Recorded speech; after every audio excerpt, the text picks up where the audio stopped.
On Mother's Day, they called me pointless. That was the moment something inside me broke, but in a strange way, it was also the moment I started to rebuild myself.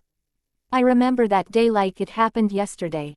The smell of roses filled the house, the laughter of my cousins echoed in the living room, and the camera flashes caught every smile that wasn't mine. My mother's family had gathered for lunch, a tradition they followed every year. I stood there, holding a small gift for my mother, something I had spent weeks saving up for. It was a silver pendant with her initials carved on it. It wasn't expensive, but it was from the heart. When I handed it to her, she smiled softly, but before she could say a word, my aunt scoffed. She said, "Well, at least he tried." Then my cousin, always quick with his sharp tongue, said, "Pointless gift from a pointless son." The whole table laughed. I remember my mother looking down, embarrassed. She didn't defend me, she didn't even meet my eyes. That hurt more than the words themselves. It was not the first time I'd been treated like I didn't matter, but something about hearing it on that day made it sink deeper. After that lunch, I went back to my small room in the attic. I sat there staring at the peeling paint, my mind running wild with anger and shame. I wasn't useless. I wasn't pointless. But in that moment, no one saw that. For days, I couldn't sleep. Every time I closed my eyes, I heard their laughter again.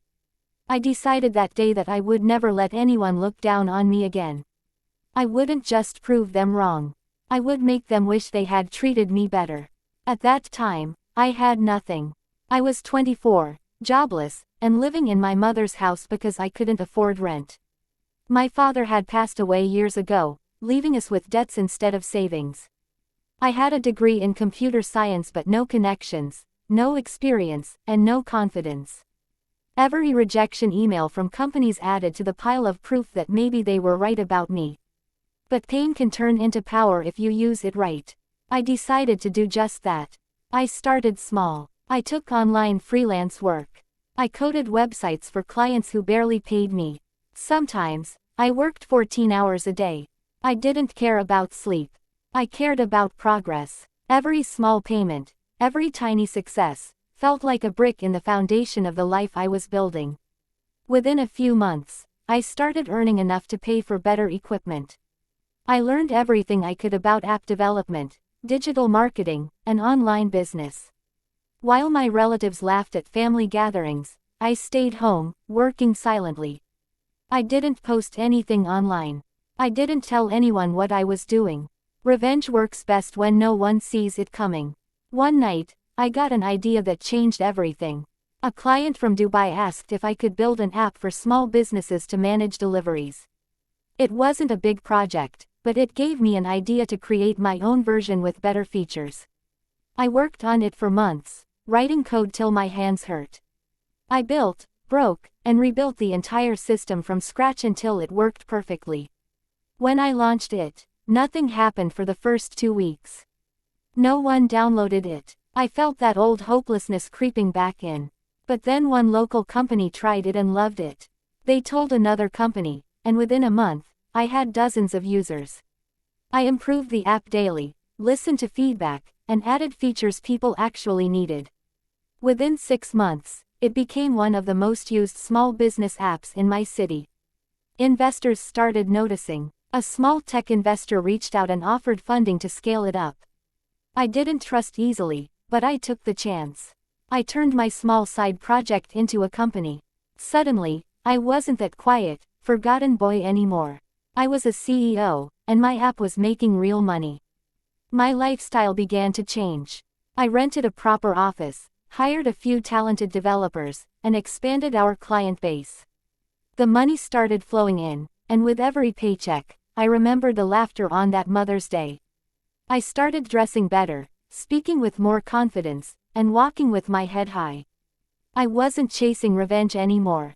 I was living it. A year later, I bought a luxury apartment in the city. It had glass walls, a rooftop view, and everything I used to dream of. I moved my mother in with me. She didn't ask many questions, but I could see the pride in her eyes. She finally looked at me the way I'd always wanted her to. But I wasn't done yet. 2 weeks after that first Mother's Day insult, I had started building my new life. 2 years later, I had more than I ever imagined. I owned 2 cars, a growing company, and enough savings to live comfortably for the rest of my life. But revenge isn't complete until those who doubted you see it with their own eyes. The next Mother's Day, I hosted the family gathering at my new penthouse. Everyone came dressed as if they were attending a royal dinner. The same aunt who had laughed at me before was now staring around, her jaw slightly open, pretending to be impressed but clearly uncomfortable. My cousin, the one who called me pointless, kept asking how I managed all this. I smiled and said calmly, just a few small projects here and there. He didn't need to know the details. The best revenge is quiet confidence. During dinner, my aunt tried to make conversation, but every sentence sounded like a mix of curiosity and jealousy. She asked if I had hired someone to decorate the place. I said no, I designed it myself. My cousin asked if the cars outside were mine. I said yes, both of them. They laughed nervously. It was the same sound as before, but this time, it didn't hurt. It pleased me. When it was time to give gifts, I handed my mother a velvet box. Inside was a diamond necklace. She gasped. My aunt whispered something to her daughter, probably something about showing off. I ignored it. My mother's eyes filled with tears. She hugged me tight and whispered, "I'm proud of you." For the first time, I believed she meant it. After dinner, I stepped onto the balcony. The city lights stretched below me, the cool air brushing against my face. I heard laughter behind me, but it was different now. Softer, respectful. I smiled. My cousin came over, holding a glass. He said, "I didn't think you'd make it this far." I replied, "That makes 2 of us." We both laughed, but deep down, I knew he meant every word. That night, I realized something. Revenge isn't about hurting others. It's about proving to yourself that you never needed their approval in the first place. The satisfaction didn't come from watching them envy me. It came from knowing that their words no longer had power over me. Still, I won't lie. Seeing their faces when they walked into my home was a moment I'd replay in my mind for years. Every smirk they once gave me had turned into forced smiles. Every insult had turned into praise.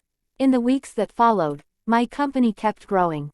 We signed deals with international clients, and I was invited to speak at tech conferences. People who once ignored me now wanted to collaborate. Some of my old classmates sent messages saying how proud they were. Funny how success makes people remember your name.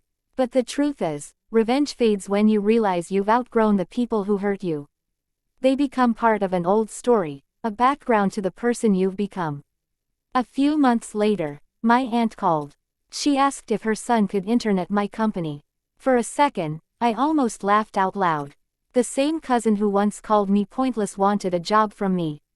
I didn't say yes immediately. I told her I'd think about it.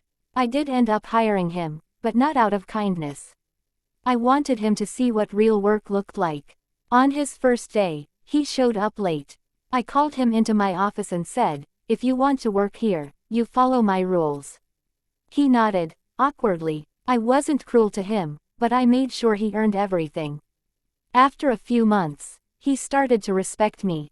One day he even said, "I was wrong about you.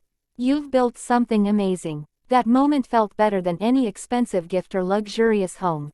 I didn't need an apology, but hearing it made everything come full circle. On the next Mother's Day, I took my mother to Paris. We sat in a small cafe, watching the Eiffel Tower glow against the night sky. She held my hand and said, "I never thought we'd see this day." I smiled and told her, "They called me pointless once. Maybe they were right back then, but I learned that being underestimated is the best thing that can happen to you. It gives you space to grow quietly." When we came back home, I didn't bother visiting the family gathering. I didn't need their validation anymore. I had everything I wanted. My revenge was complete, not because I destroyed them, but because I built myself into someone untouchable. Years later, I still think about that first insult. Sometimes, late at night, when I'm looking out over the city lights, I remember the sound of their laughter. It doesn't sting anymore. It fuels me. If there's one thing I've learned, it's that success built on pain lasts longer than success built on luck. The people who doubt you become silent witnesses to your rise. You don't need to shout your achievements. Just let your life do the talking. And so, when I think back to that Mother's Day, I don't feel anger anymore. I feel gratitude, because if they hadn't called me pointless, I might never have found the strength to prove them wrong. Sometimes, revenge is not about breaking others. It's about rebuilding yourself so strong that no insult, no rejection, no laughter can shake you again. That is what true power looks like. 2 weeks after being called pointless, I started building a life of purpose. And today, I live a life of power and luxury not because I wanted to show them, but because I finally saw my own worth.